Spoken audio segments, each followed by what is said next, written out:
जैसा कि आप देख सकते हैं यहाँ पे ये जो हमारा प्रश्न है इसमें हमसे ये कहा जा रहा है कि बहुपदों px, gx, qx तथा rx के ऐसे उदाहरण दीजिए जो विभाजन एल्गोरिदम को संतुष्ट करता हो। और यहाँ हमारे पास 3 प्रश्न हमें दिए गए हैं। तो इन प्रश्नों को समझने के लिए तथा इनके सॉल्यूशन को समझने के लिए हमें कुछ कॉन्सेप्ट को समझ लेना चाहिए। अगर हम इस कॉन्सेप्ट को समझ लेते हैं तो आसानी से हमारे सामने ये जो प्रश्न है इसे हम हल कर सकते हैं। आइए हम समझते हैं कि हमारा कॉन्सेप्ट क्या होने वाला है। तो सबसे पहले तो हम ये समझेंगे कि यहाँ पे जो px, gx, qx और rx है इसका मतलब क्या है।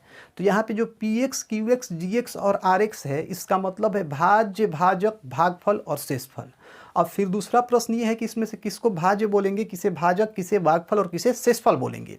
तो यहाँ पे इसी के लिए मैंने आपके सामने यहाँ पे बोर्ड पे कुछ लिख दिया है, इसकी सहायता से हम आसानी से समझ जाएंगे। देखिए जो हमारा भाज्य है इसे हम px बोलेंगे, भाजक को gx बोलेंगे, भागफल को qx बोलेंगे और शेषफल को हम लोग rx बोलेंगे। अब इसका मैं ढांचा भी आपको बना दे रहा हूँ। जैसे हम लोग भाग देते हैं तो ऐसी स्थिति हमारे सामने आती है। देखिए यहाँ जो संख्या होता है इसे हम भाजक बोलते हैं। क्या बोलते हैं? इसे हम भाजक बोलते हैं। और भाजक को हम किस चीज़ से सूचित करेंगे? gx से। यहाँ जो संख्या होता है इसे हम भाज्य बोलते हैं। क्या बोलते हैं? भाज्य बोलते हैं।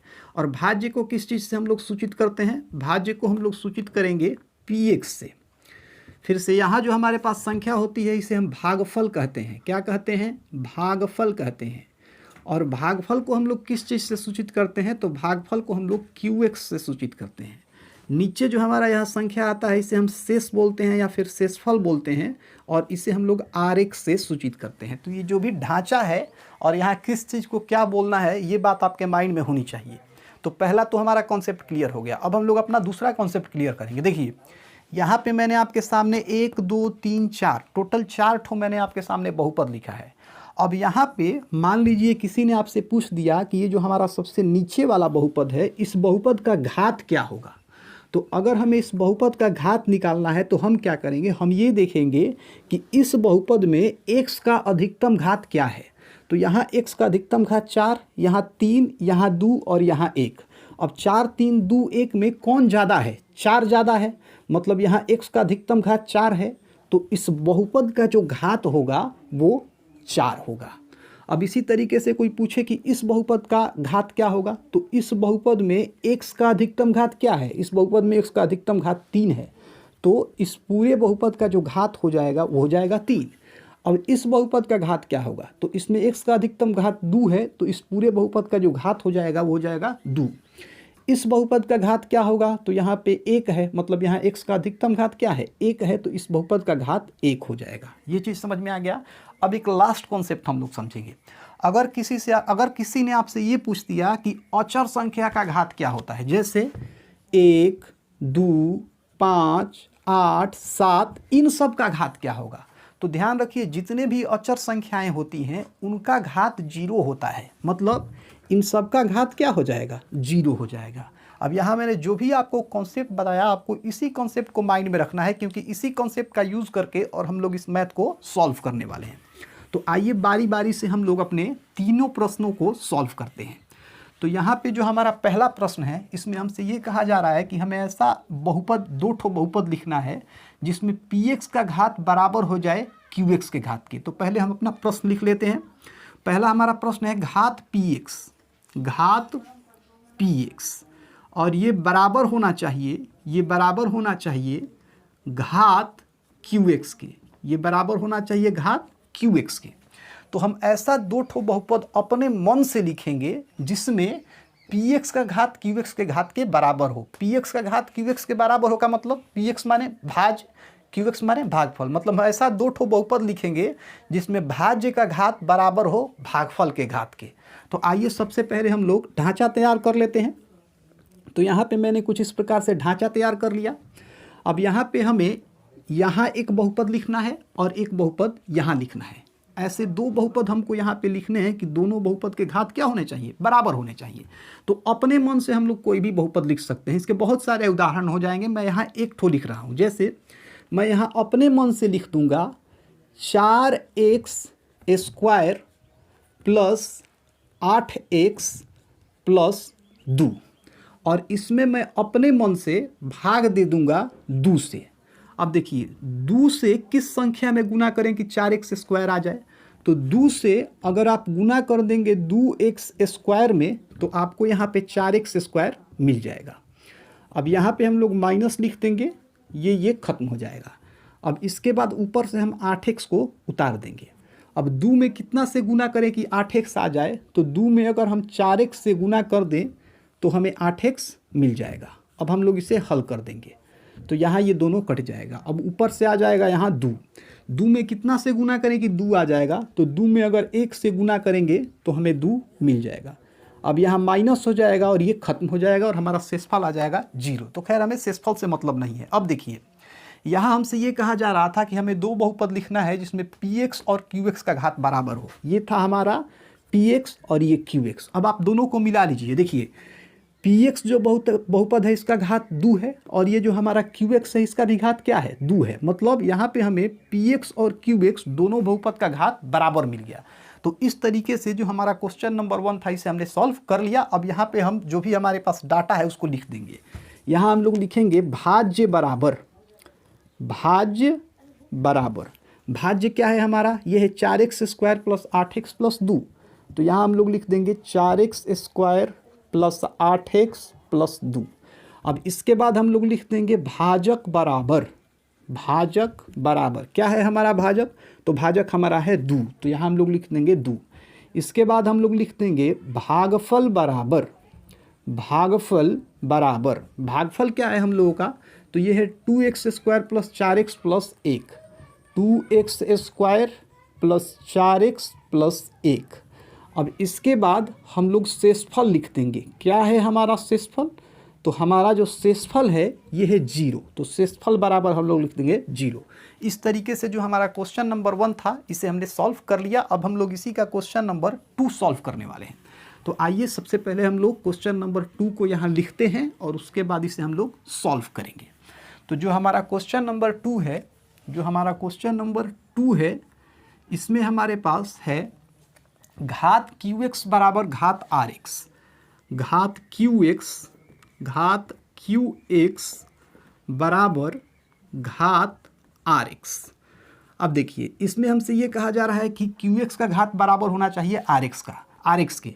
तो qx का मतलब क्या, qx मतलब भागफल, rx मतलब क्या, rx मतलब देख सकते हैं rx मतलब शेषफल। मतलब हमें ऐसा 2 ठो बहुपद लिखना है जिसमें भागफल और शेषफल का घात क्या हो, बराबर हो। तो आइए हम लोग ढांचा बना लेते हैं।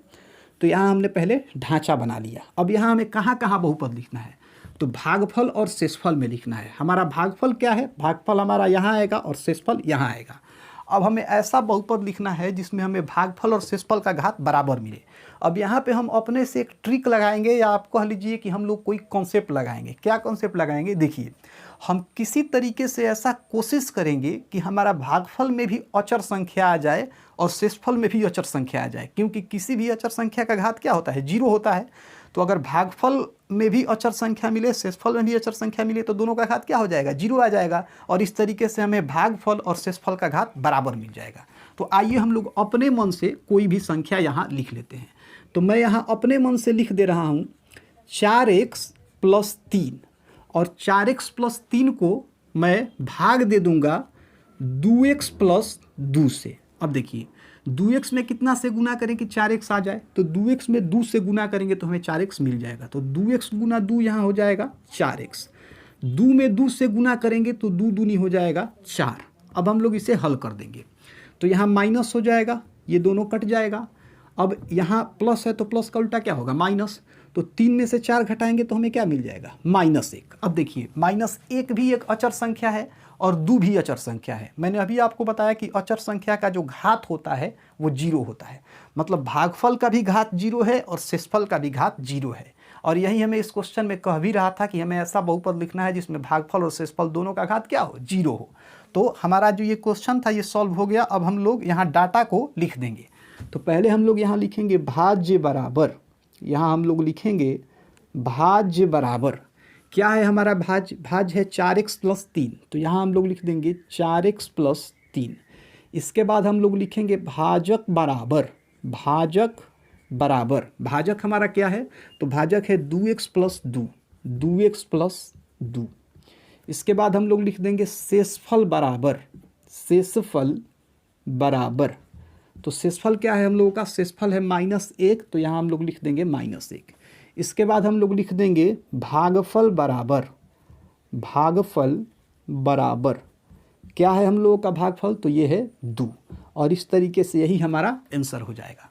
तो जो हमारा क्वेश्चन नंबर 2 था इसे हमने सॉल्व कर लिया। अब हम लोग अपना क्वेश्चन नंबर जो हमारा 3 है उसको सॉल्व करने वाले हैं। तो आइए हम देखते हैं कि हमारा क्वेश्चन नंबर 3 क्या है। तो जो हमारा क्वेश्चन नंबर 3 है इसमें हमसे कहा जा रहा है घात Rx बराबर 0। क्वेश्चन नंबर 3 में हमें दिया गया है घात Rx बराबर 0। तो यहाँ हम लोग लिखेंगे घात Rx बराबर 0। अब देखिए Rx का मतलब क्या, Rx का मतलब शेषफल। हमें ऐसा संख्या लिखना है, ऐसा बहुपद लिखना है जिसमें हमारा जो शेषफल है उसका घात 0 होना चाहिए। तो यहाँ अपने मन से हम इसको बना सकते हैं। पहले हम लोग यहाँ ढांचा तैयार करेंगे। तो यहाँ पे हमें नीचे वाले संख्या से मतलब है, यहाँ हमें ऐसा संख्या आना चाहिए जिसका घात 0 हो। तो किसका घात 0 होता है, अचर संख्या का घात 0 होता है। तो किसी तरीके से हम यहाँ कोई ना कोई अचर संख्या ला देंगे, रख देंगे। तो आइए हम लोग पहले यहाँ पे कोई संख्या, कोई बहुपद लिख देते हैं। तो यहाँ पे मैं अपने से लिख दूंगा 4x + 5, और 4x + 5 को मैं भाग दे दूंगा 2x + 2 से। अब देखिए 2x में कितना से गुना करें कि 4x आ जाए, तो 2x में 2 से गुना करेंगे तो हमें 4x मिल जाएगा, और 2 में 2 से गुना करेंगे तो क्या मिलेगा, 4 मिलेगा। अब इसे हम हल कर देंगे तो यहाँ हमारा माइनस हो जाएगा, यहाँ भी माइनस हो जाएगा, ये दोनों खत्म हो जाएगा। 5 में से 4 घटेगा तो क्या होगा, 1। अब देखिए 1 क्या है, एक अचर संख्या है, और अचर संख्या का घात क्या होता है, अचर संख्या का घात 0 होता है। तो 1 तो यहाँ हमारा शेषफल है, और शेषफल का घात हमें क्या मिल गया, 0 मिल गया। और इस प्रश्न में हमसे यही कहा जा रहा है कि शेषफल का जो हमारा घात होना चाहिए वो क्या होना चाहिए, 0 होना चाहिए। तो इस तरीके से जो हमारा क्वेश्चन नंबर 3 था इसे हमने सॉल्व कर लिया। अब जो भी इसमें डाटा है उसको हम यहाँ लिख देंगे। यहाँ हम लोग लिखेंगे भाज्य बराबर, यहाँ हम लिखेंगे भाज्य बराबर, भाज्य हमारा है 4x + 5, तो यहाँ हम लोग लिख देंगे 4x + 5। इसके बाद हम लोग लिखेंगे भाजक बराबर, भाजक बराबर, क्या है हमारा भाजक, भाजक है 2x + 2, तो यहाँ हम लोग लिख देंगे 2x + 2। इसके बाद हम लोग लिखेंगे भागफल बराबर, भागफल बराबर, क्या है हम लोगों का भागफल, तो भागफल हम लोगों का है 2, तो यहाँ हम लोग लिख देंगे 2। इसके बाद हम लोग लिखेंगे शेषफल बराबर, शेषफल बराबर, क्या है हम लोगों का शेषफल, तो शेषफल है 1, तो हमने यहाँ लिख दिया 1, और यही हमारा आंसर हो जाएगा। तो इस तरीके से हमारे पास जो टोटल 3 प्रश्न थे इनको हमने बहुत आसानी से सॉल्व कर लिया।